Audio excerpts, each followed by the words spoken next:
Yeah, my name is Dan Lyons. I'm from Kenosha. I lived in Kenosha for 21 years, and then I graduated from Carthage with a degree in physics. Part of the mission of Hawthorn Hollow is set out by the people who started it. So it was started by two school teachers, Margaret and Ruth Teuscher. They were from Racine. They bought the land as their sort of getaway to go camping.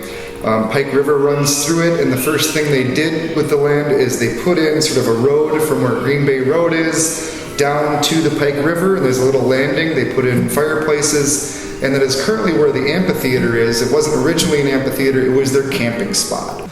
Right near the Pike River, we have 3 concerts with local musicians come in. They built horse stables, they kept their horses here. They had a horse keeper who lived here in a hayloft, and that horse stables building is now what we have as the Nature Center. Then they built a residence, so the residence is here, and the director stays at the residence and kind of oversees the grounds. One of the interesting things you'll find, an artifact that's left over from them, is just how many pets they had. There is a pet cemetery. It's the Teuscher sisters' pet cemetery, and that is all their pets. We've got Major the horse in 1981, Lucy, 1951. So they really wanted this land to stay wild land and have it be a place where people could go and enjoy nature. They wanted that preserved, and they wanted the history preserved. Hiking in the woods, going on our trails, it's 40 acres, spending time just relaxing the outdoors. We have a lot of bird watchers, we have the bird feeders set up. 1944 is suntan, fire glow, Sheba the dog, there's Buff the dog, Tommy the cat, Lassie's a dog. So this is a good view of the remnant prairie. So as you're looking out, you can see some bluebird boxes. This was never pastured, never plowed. This is the restored prairie. At one point, this was orchards. Bootsy, I think, is a cat. Dinah. Lucy. I think Lucy's a parrot. Queen is a dog. There are a number of classes that we're doing throughout the season, and of course, part of expanding the program with my position as the Director of Education is to essentially make something available for the public every week. We've been running the Heritage Craftwork series this fall. We basically ran a barn quilting class where people painted barn quilt blocks. We learned about quilting. Then we did beekeeping and candle making. So we went and opened the beehives, and we went in and we looked at how the bees are making honey. We tasted their honey. We stole a little bit. We had to put it back because we don't harvest anymore now for winter, but then we went and we made beeswax candles with dipping methods. And I sort of taught everybody how to do this in a way that they could then, if they wanted to do this at home, sort of show them the setup that they could do on their own. But all these heritage courses are something where you get your hands dirty, you get involved, and you have something to take home with you. So if you look, this is actually poison ivy. So if you compare the shapes of those are very similar. Here we have a symmetric leaf in the middle, and we have 2 leaves that have sort of these asymmetric lobes. Again, a symmetric leaf in the middle here, then 2 leaves that are sort of asymmetric lobes. But this one seems to look a little bit kind of waxier. And it almost has like a sort of a waxy, oily layer to it. This is the poison ivy. This is the leaves of a box elder tree. We have schools come through for field trips at different times of the year. We've got maple syruping in the month of March when the sap is flowing. In the fall, we do the cornucopia of fall, where students come in and learn all about seeds and seed propagation. We have the original Pike River School that I'm sitting in now that is from 1847, so from before Wisconsin became a state.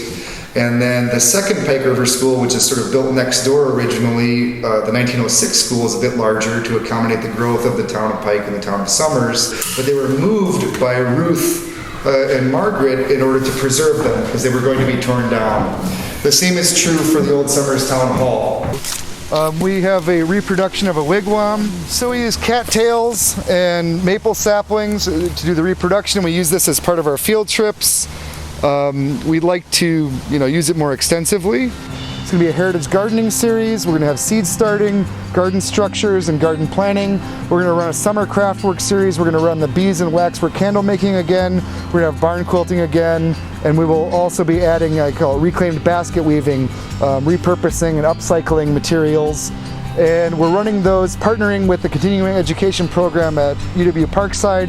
Essentially, the mission has to do with environmental education and preserving the land and curating it for people to experience nature in sort of a serene setting. So it's different from a park.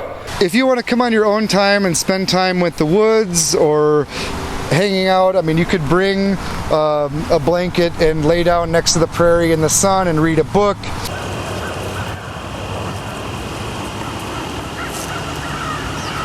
But there are no sport-like activities. There's no picnicking involved. I mean, Petrifying Springs is across the street and it is a park. We have the signs that say no jogging, no running, no cross-country skiing, what have you. Essentially, the idea is there's no activities allowed that would disturb someone else if they were sitting and watching the birds. If you want to get involved, I would check out the website and look at the events, and under the education tab, the classes. We often need volunteers. We often submit we do volunteer work days, particularly in the spring. These are things that we post in Kenosha News and Racine Journal-Times and really on our website, and we're looking for ways to get people involved. I mean, our budget for marketing is essentially limited to printing stuff at the printers. It's a nonprofit organization, and it's run essentially on donations and fundraisers that we do. With our large annual event, the Walk in the Woods Art Fair, which usually we get around 5,000 people attending that day. We have about 65 to 70 artists who set up booths. And we're pretty proud of that event. It takes a lot of work and we get a lot of people helping, but it's one of the things that keeps this place running. It's not a long ride from the middle of Kenosha or the middle of Racine. We're located on Green Bay Road in between JR and A, which puts us about 4 miles from the Kenosha-Racine border. So from downtown Kenosha, it's about 25 minutes. From downtown Racine, it's about 25 minutes, depending on what time of day and how many red lights you hit.